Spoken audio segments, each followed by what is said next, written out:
കേന്ദ്ര election commission, അവിടുത്തെ election commission നൽകിയിരുന്ന നിർദ്ദേശം, ഇലക്ഷൻ കമ്മീഷൻ തന്നെ ഇഷ്യൂ ചെയ്ത അല്ലെങ്കിൽ നൽകിയിട്ടുള്ള വോട്ടർ ഐ ഡിയോ അല്ലെങ്കിൽ ആധാർ കാർഡോ ഒരു വ്യക്തിയുടെ അല്ലെങ്കിൽ ഒരു വോട്ടറുടെ പൗരത്വത്തിനുള്ള തെളിവായിട്ട് സ്വീകരിക്കാൻ പാടില്ലെന്നാ. പിന്നെ ബീഹാറിലെ സാധാരണ ജനങ്ങൾ എന്താണ് കൊടുക്കുക? പാസ്പോർട്ട് കൊടുക്കാം. പക്ഷെ എത്ര പേർക്ക് പാസ്പോർട്ട് ഉണ്ട്? അതുപോലെ മറ്റേത് രേഖകളാണ് ഉള്ളത്? അവരുടെ കൈവശമുള്ളത് ഒന്ന് വോട്ടർ ഐ ഡിയാ, മറ്റൊന്ന് ആധാർ കാർഡാ, അല്ലെങ്കിൽ റേഷൻ കാർഡാ. ഇതൊന്നും സ്വീകരിക്കില്ലെങ്കിൽ പിന്നെന്ത് ചെയ്യും? അങ്ങനെ ആ ഒരു പഴുതുപയോഗിച്ചാണ് 65 ലക്ഷം പേരെ പട്ടികയിൽ നിന്ന് ഒഴിവാക്കിയത്.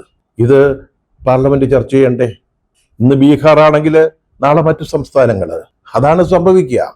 അതെല്ലാവർക്കും അറിയാം. ഇത് ചർച്ച ചെയ്യാതെ പിന്നെ പാർലമെന്റ് കൂടിയിട്ട് എന്താ കാര്യം? ബില്ലുകളെ പാസ്സാക്കിയിട്ട് എന്താ കാര്യം?